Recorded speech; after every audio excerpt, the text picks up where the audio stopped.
అరసవల్లి రథసప్తమి సందర్భంగా నిర్వహించిన శోభాయాత్ర ఓ జైత్ర యాత్రను తలపించిందని రాష్ట్ర వ్యవసాయ శాఖ మంత్రి కింజరాపు అచ్చెన్నాయుడు అన్నారు. నగరంలోని అంబేద్కర్ కూడలి నుంచి అరసవల్లి ఆలయం వరకు భారీగా శోభాయాత్ర కార్యక్రమాన్ని ఆదివారం నిర్వహించారు. ఈ కార్యక్రమంలో ఎన్నికల కోడ్ అమలులో ఉన్నందున మంత్రి అచ్చెన్నాయుడు అరసవల్లి సూర్యనారాయణ స్వామి భక్తునిగా ఈ యాత్రలో పాల్గొన్నారు. అనంతరం అరసవల్లి మిల్లు జంక్షన్ వద్ద విలేకరులతో మాట్లాడుతూ సార్వత్రిక ఎన్నికల్లో జిల్లా ప్రజలకు 8 అసెంబ్లీ స్థానాలు, 2 పార్లమెంటు స్థానాల్లో ఎన్డీఏ అభ్యర్థులకు గొప్ప విజయాన్ని అందించారు.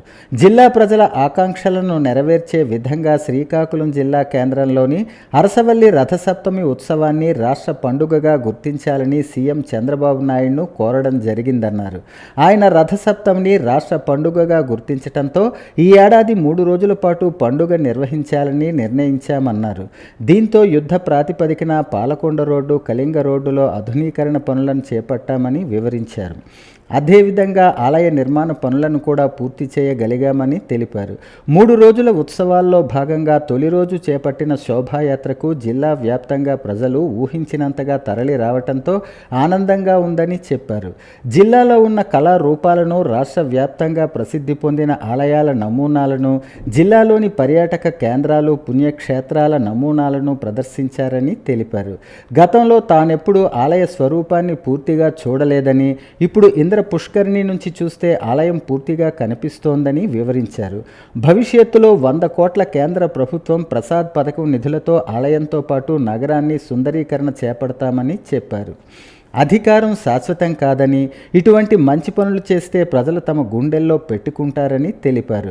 భక్తులు 2 రోజుల పాటు ఆనందంగా మెలిగి రథసప్తమి రోజు స్వామివారిని ప్రశాంతంగా దర్శించుకోవాలని తెలిపారు. వీఐపీల కంటే 10 నిమిషాల ముందు సామాన్య భక్తులు స్వామివారిని దర్శించుకోవాలని, ఇదే తమ లక్ష్యమని అచ్చెన్నాయుడు వివరించారు. గతంలో ఆలయానికి 5 కిలోమీటర్ల ముందే జనాలను నిలిపివేసి నడిచే పరిస్థితి ఉండేదని, కానీ నేడు ఆలయం నలుమూలలా పార్కింగ్ స్థలాలను ఏర్పాటు చేసి భక్తులకు సౌకర్యాలను ఏర్పాటు చేశామన్నారు. ఆదివారం ఉదయం చరిత్రలో నిలిచిపోయేలా సూర్య నమస్కారాలు 5,000 మందితో నిర్వహించామని వివరించారు. ఏపీకి కేంద్ర ప్రభుత్వం ఏం ఇవ్వలేదని కొందరు అవాకులు చవాకులు మాట్లాడుతున్నారని అన్నారు. సీఎం చంద్రబాబు నాయుడుకు కేంద్రం వద్ద ఎప్పుడు వెళ్లాలన్నా క్లీన్ చిట్ ఉంటుందని అన్నారు. ఈ 7 నెలల కాలంలో చంద్రబాబు 70 సార్లు కలిశారని వివరించారు. ఈ 7 నెలల్లో పోలవరానికి 12,500 కోట్లు, అమరావతికి 15,000 కోట్లతో రైల్వే జోన్ ప్రకటించిందని తెలిపారు.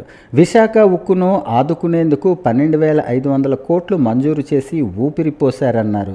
గతంలో జలజీవన్ పథకాన్ని కేంద్రం మంజూరు చేసి 1 పైసా కూడా ఖర్చు చేయకుండా ప్రజలను మోసగించారని వివరించారు.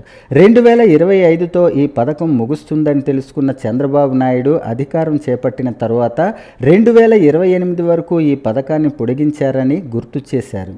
ప్రతి ఇంటికి 24 గంటల పాటు త్రాగునీరు అందించడమే తమ లక్ష్యమని తెలిపారు. ఈ కార్యక్రమంలో ఎమ్మెల్యే గొండు శంకర్, మాజీ మున్సిపల్ చైర్పర్సన్ పైడిశెట్టి జయంతి, చౌదరి బాబ్జీ, మాదారపు వెంకటేష్ తదితరులు పాల్గొన్నారు. ముఖ్యమంత్రి గారు రథసప్తమి వేడుకలని రాష్ట్ర పండగగా గుర్తించిన విషయాన్ని ఒక్కసారి గుర్తు చేస్తున్నాను. తరువాత మేము కూర్చొని ఈ పండగ 1 రోజైతే బాగోదు, 3 రోజులు జరగాలి. ఈ జిల్లాలో పుట్టిన ప్రతి ఒక్క వ్యక్తి ఈ పండగలో పాల్గొవాలి. తదితర జిల్లాలు, ఒరిస్సా, ఛత్తీస్గఢ్ జిల్లాల నుంచి కూడా చాలామంది భక్తులు వస్తారని ఈరోజు ఈ పండగని అంగరంగ వైభవంగా చెయ్యాలని చెప్పి నిర్ణయించాం. అందులో భాగంగా మొదటి రోజు చాలామంది పెద్దలు ఉన్నారు, పాత్రికేయులుగా మీరున్నారు. ఈరోజు చరిత్రలో నిలిచిపోయినటువంటి రోజు. అయితే ఎలక్షన్ కోడ్ రావడం వల్ల మేమందరం అధికారంగా కాకుండా అరసవెల్లి సూర్యనారాయణ స్వామి భక్తులుగా ఈ కార్యక్రమంలో పాల్గొన్నాం. ఉదయం ప్రారంభమైంది. శ్రీకాకుళం చరిత్రలో ఎప్పుడూ లేని విధంగా భారీ స్థాయిలో సూర్య నమస్కారాలతో కార్యక్రమాన్ని ప్రారంభించాం. తరువాత మన సివిల్ ఏవియేషన్ మినిస్టర్ గారి సహకారంతో హెలికాప్టర్ రైడింగ్ కూడా పెట్టాం. ఎవరు రారనుకున్నాం, డిమాండ్ విపరీతంగా ఉంది. కాంపిటీషన్ చాలాగా ఉంది. వీలైనంత వరకు ఈ 3 రోజుల్లో అందరికీ అవకాశం కల్పించడానికి మా వంతు ప్రయత్నం చేస్తాం.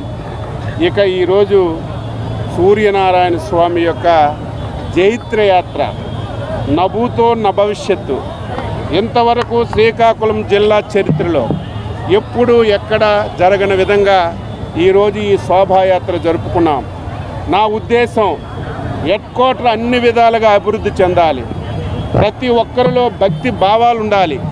అందులో హెడ్ క్వార్టర్కి అవసరమైనటువంటి సూర్యనారాయణ స్వామి టెంపుల్ని అభివృద్ధి చేయాలి. అందులో ప్రతి ఒక్కరికి భాగస్వామ్యం చేయాలనే ఈరోజు యాత్ర ప్రారంభించాం. మొత్తం పట్టణమంతా కదిలింది, జిల్లా అంతా కదిలింది. నేను ఊహించని విధంగా భక్తులు ఈ కార్యక్రమంలో పాల్గొని విజయవంతం చేశారు.